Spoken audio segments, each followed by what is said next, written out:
My father didn't scream, he didn't argue, he didn't fight. He just said one sentence: "Don't come home, your brother doesn't want you here." And that sentence explained my entire childhood. Growing up, our house was always quiet in a very specific way, not calm, not peaceful. Quiet like a place where you learn early which thoughts are better left unspoken. From the outside, everything looked normal.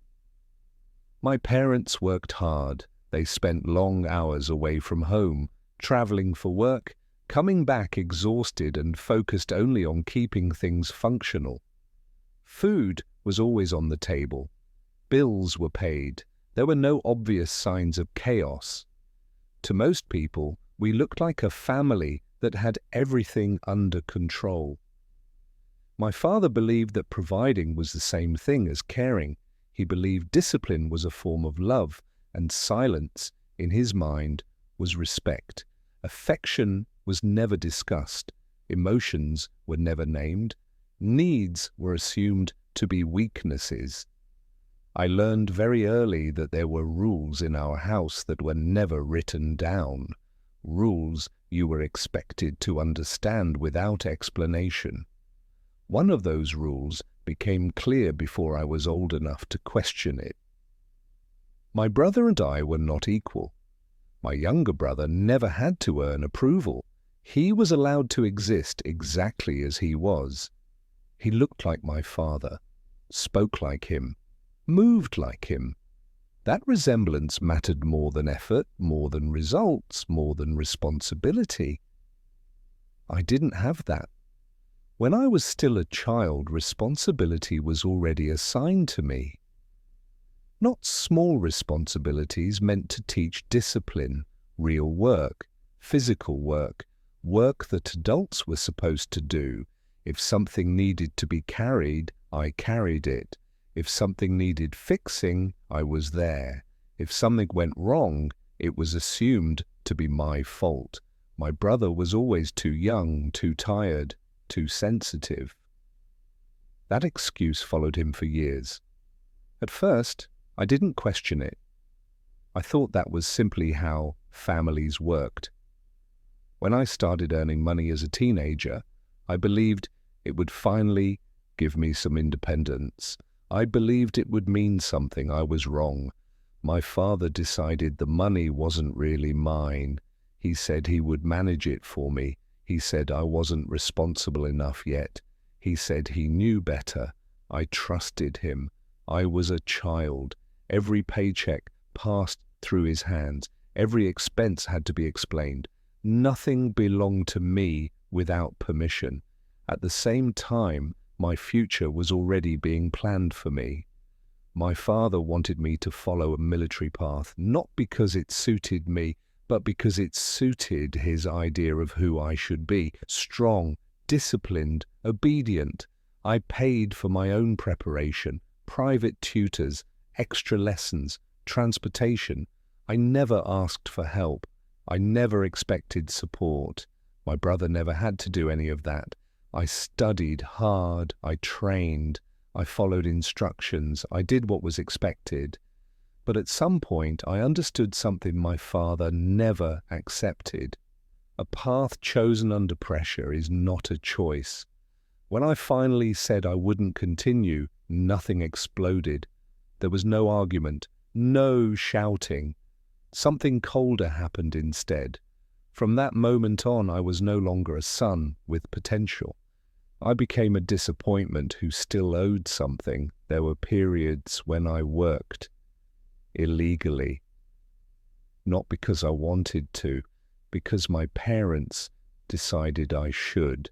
They said it was temporary. They said it was necessary. They said everyone does it. I was still a teenager. I learned early that my time wasn't mine. My effort was expected. My exhaustion didn't matter. My brother stayed home. I didn't just work outside the family. I worked inside it too. I was expected to take care of my brother, to watch him, to protect him. If something happened to him, it was my responsibility. If he got into trouble, I was blamed. When we fought, the conclusion was always the same.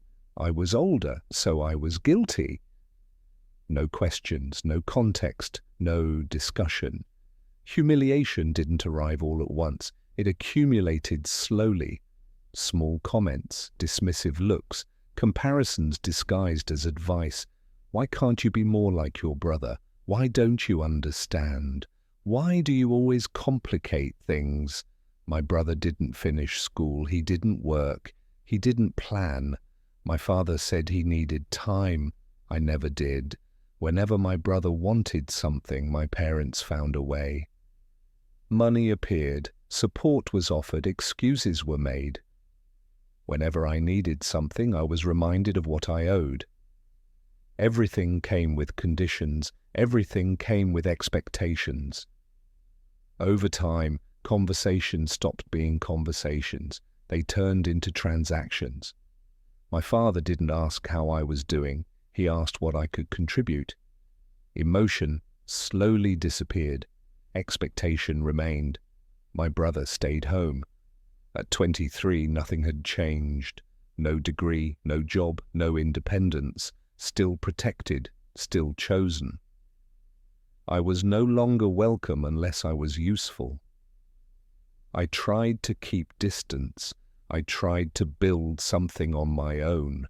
I told myself that distance would fix what words never could. I focused on work, on surviving, on proving, even to myself, that I wasn't what my father said I was. But control doesn't disappear when you leave a house. Sometimes it follows you quietly. Phone calls that weren't really conversations. Messages that weren't really questions. Reminders of what I owed. My father never asked how I was doing.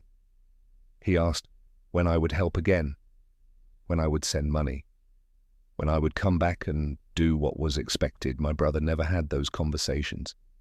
He stayed home, protected, excused. Whenever he failed, it was explained away. Whenever I succeeded, it was minimized. If I earned more, it meant I owed more. If I struggled, it meant I wasn't trying hard enough. Nothing was ever enough. I noticed how carefully I had to choose my words, how quickly honesty turned into conflict. Silence became a strategy. I learned to say less, to explain nothing, to keep my life small when speaking to them. Meanwhile, my brother remained exactly where he was, no job, no direction, no responsibility. My parents said he needed support. They said life was hard. They said he would figure it out eventually. I wondered when I was supposed to be allowed the same grace. Years passed like that. Not with dramatic fights, but with quiet erosion. Every interaction left me a little more tired, a little more careful, a little less willing to explain myself. I started to feel like a guest in my own family. Someone who had to justify his presence, someone who had to earn the right to exist. I could feel the imbalance clearly. The favoritism was no longer subtle, it was structural, built into every decision, every expectation, every silence. I realized something then. I wasn't failing to be accepted. I was never meant to be. The call came on an ordinary evening. Nothing felt different before it happened. No warning, no tension, just routine. When I answered, I recognized my father's voice immediately. Calm, controlled, almost casual. He didn't ask where I was. He didn't ask how I was doing. He didn't ask when I was coming home. He said one sentence, "Don't come home. Your brother doesn't want you here." There was no anger in his voice, no hesitation, no apology, just a decision that had clearly been made long before the call. That was the moment my body reacted before my mind did. My legs gave out, not because I was shocked, but because everything finally aligned. The years of favoritism, the control, the humiliation, the silence. It all made sense in that moment. I was never meant to belong. I was meant to provide, to comply, to stay useful. And when I stopped being useful, I was no longer needed. After that, there was nothing left to discuss, no argument to have, no explanation to demand. We stopped speaking, not because of a fight, but because there was nothing left to say. Silence took its place, not the heavy silence of tension, but the empty silence of absence. I wasn't missed, I wasn't asked back, I wasn't checked on. Life went on without me, and that was the final proof. Some families don't break loudly, they don't fall apart in dramatic moments. They don't end with slammed doors or raised voices. They make choices quietly. They protect one child and remove the other, without ever saying his name again. After the silence settled, I expected something to happen. An explanation, a message, a sign that the decision wasn't final. Nothing came. Days passed, then weeks, then months. I realized how easy it was for them to continue without me. No one checked in, no one asked if I was okay, no one asked where I had gone. It became clear that my absence created no inconvenience. I had always been useful, not necessary. Without me, the structure didn't collapse, it adjusted. I started noticing how much of my identity had been shaped by trying to earn something that was never offered freely. Approval, belonging, safety. Even after the contact stopped, the expectations remained inside me. I caught myself hesitating before decisions, questioning whether I deserved stability, whether I was allowed to rest, whether I was allowed to stop proving myself. I understood then that control doesn't end when contact ends. It lingers. It rewires how you see yourself. I thought about my brother often, not with anger, with a strange sense of distance. He remained where he was, still supported, still protected, still excused. I wasn't jealous anymore. I was tired of competing for something that wasn't a competition, tired of explaining my existence, tired of shrinking myself to fit into someone else's expectations. The hardest part wasn't being told not to come home. It was realizing that home had never been a place where I was welcome, only a place where I was tolerated as long as I served a purpose. I stopped waiting for reconciliation, not out of pride, but out of clarity. Some relationships don't end with closure, they end with understanding, and understanding is often quieter than pain. I didn't lose a family in one moment. I lost it gradually over years of favoritism, control, humiliation, and silence. The phone call didn't break anything. It only confirmed what had already been true. I was never meant to stay. I thought distance would be enough. I thought time would soften what happened. Instead, it made the pattern clearer. With space, I could finally see how long the damage had been building. It wasn't just the phone call, it wasn't just being told not to come home. It was the years before that made the sentence possible. I started noticing how deeply the imbalance had shaped my behavior, how often I apologized without knowing why, how easily I assumed blame in situations that weren't mine. How uncomfortable I felt when nothing was demanded of me. Control teaches you to stay alert, even when there is nothing to respond to. I realized how much of my adult life had been organized around avoiding conflict that never needed to exist. I avoided asking for help. I avoided taking space. I avoided rest. Rest felt undeserved. Peace felt temporary. I kept expecting someone to tell me I was doing something wrong. No one did. That silence was unsettling. It forced me to confront a question I had avoided for years.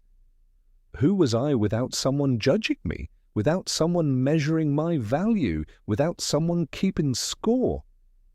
I noticed how different relationships felt when they weren't transactional, when conversations didn't revolve around what I could give, when silence didn't mean disapproval. It felt unfamiliar at first, almost suspicious. I had to learn that calm didn't always precede punishment, that affection didn't have to be earned through obedience, that belonging didn't require sacrifice. At the same time, I saw my family from a distance for the first time, not as participants in my life, but as a system designed to protect one person at all costs and to extract from another. My brother wasn't the villain, he was the result, protected from consequence, shielded from responsibility, allowed to remain dependent because it served the balance. My role had always been different. I was there to absorb pressure, to stabilize the structure, to compensate for what didn't work. Once I stepped away, the structure didn't fall apart. It adapted, it always had. That realization was painful in a quiet way. It meant I hadn't been essential, just convenient. I understood then why reconciliation never came. Admitting my absence mattered would have required admitting the imbalance, and that was something my father would never do. Control depends on never questioning itself. Acknowledging harm would have meant acknowledging responsibility. Silence was easier. Silence preserved the narrative. I noticed how often silence had been used as a tool. Silence when I succeeded. Silence when I struggled. Silence when I needed validation. Silence when I was hurt. It wasn't absence, it was strategy. Silence trains you to doubt your own experience, to minimize your reactions, to question whether anything actually happened. For a long time, I wondered if I was exaggerating, if I was being unfair, if I was remembering things wrong. That doubt was not accidental. It was learned. I stopped expecting closure, not because I didn't want it, but because I understood what closure would require. It would require my father to see me as something other than a function. It would require him to acknowledge that favoritism has consequences, that control creates damage, that silence can be violent without being loud.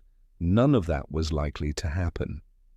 I learned that acceptance doesn't always come from reconciliation. Sometimes it comes from clarity. Clarity doesn't erase pain, but it stops it from repeating. I stopped trying to explain myself to people who had already decided who I was. I stopped measuring my worth against standards that were never meant to be fair. I stopped waiting for permission to live differently. The absence of contact became a boundary, not imposed, chosen. There were moments when guilt surfaced, not because I had done something wrong, but because I had been trained to feel responsible for everyone else's comfort. I learned to recognize that guilt for what it was, a reflex, not a truth. I thought about the house I grew up in, the quiet rooms, the unspoken rules, the constant evaluation, and I understood something important. I wasn't rejected in one moment. I was shaped to leave, prepared slowly to accept exclusion as normal. The sentence didn't end my relationship with my family. It revealed it. It named what had already been true, that my place was conditional, that belonging had an expiration date, that usefulness mattered more than presence. I don't tell this story to assign blame. I tell it because silence thrives when stories aren't told, because favoritism hides behind normality, because control often wears the mask of care, and because exclusion doesn't always look like abandonment. Sometimes it looks like being tolerated until you stop serving a purpose. I learned that families don't have to be broken to be harmful. They just have to be unequal. They just have to choose one child and quietly unchoose the other.